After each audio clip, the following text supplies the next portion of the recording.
प्राध्यापक भरती लवकरच होणार. प्राध्यापक भरतीला आता हिरवा कंदील मिळाला आहे.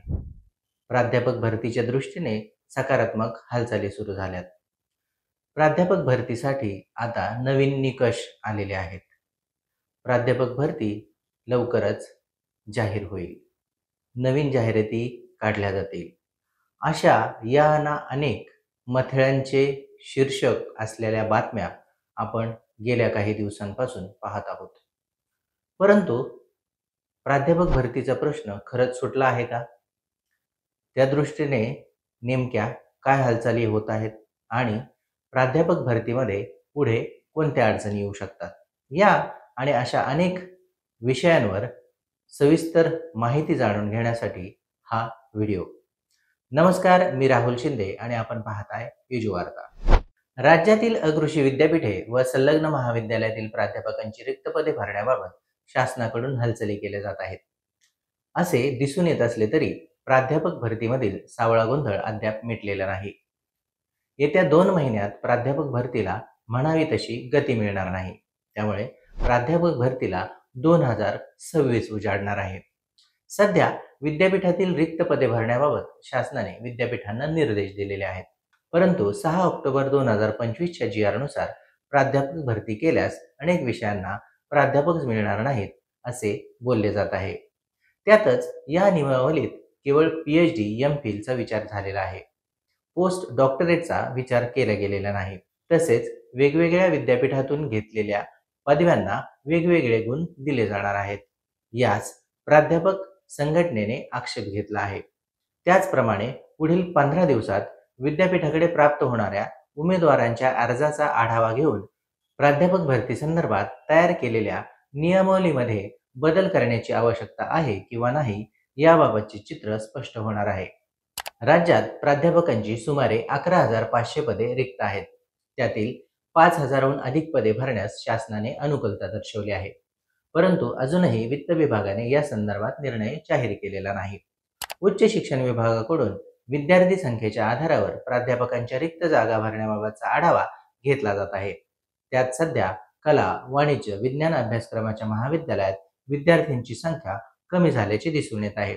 त्यामुळे प्राध्यापकांच्या संख्येवर परिणाम होईल की काय याबाबत उलटसुलट चर्चा केल्या जात आहेत. तसेच राष्ट्रीय शैक्षणिक धोरणाची म्हणजेच NEPची अंमलबजावणी सुरू झाली आहे.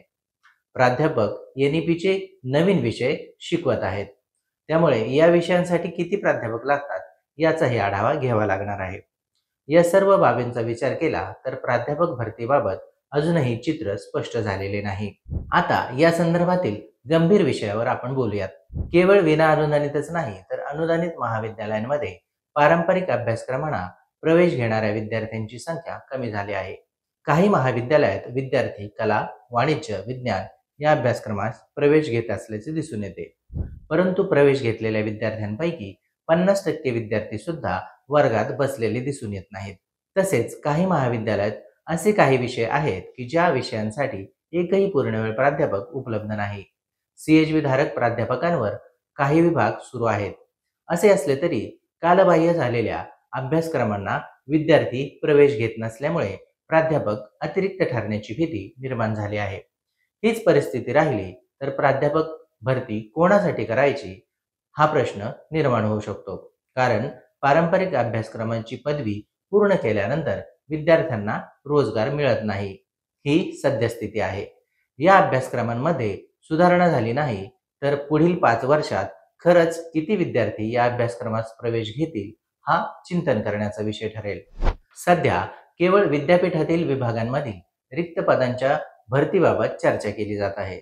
संलग्न महाविद्यालयातील किती पदे भरली जाणार आहेत आणि वित्त विभागाकडून त्यास केव्हा मान्यता दिली जाणार आहे असे अनेक प्रश्न अजूनही अनुत्तरित आहेत.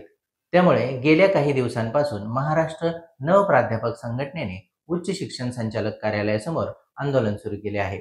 100% प्राध्यापक भरती करावी, CHB प्राध्यापकांच्या मानधनात वाढ करावी. त्याचप्रमाणे 6 ऑक्टोबर 2025च्या GR ला या संघटनेने विरोध केला आहे. त्याबाबतचे आंदोलन सुरू आहे. 6 ऑक्टोबर 2025च्या GR नुसार PhD, MPhil ला अधिक गुण आहेत तर नेट सेट परीक्षेसाठी केवळ 1 ते 2 गुण आहेत.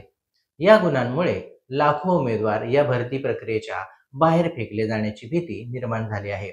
त्यामुळे प्राध्यापक भरती प्रक्रिया अनेक अडचणीत सापडलेली आहे. निवडणुकांमुळे अधिक विलंब.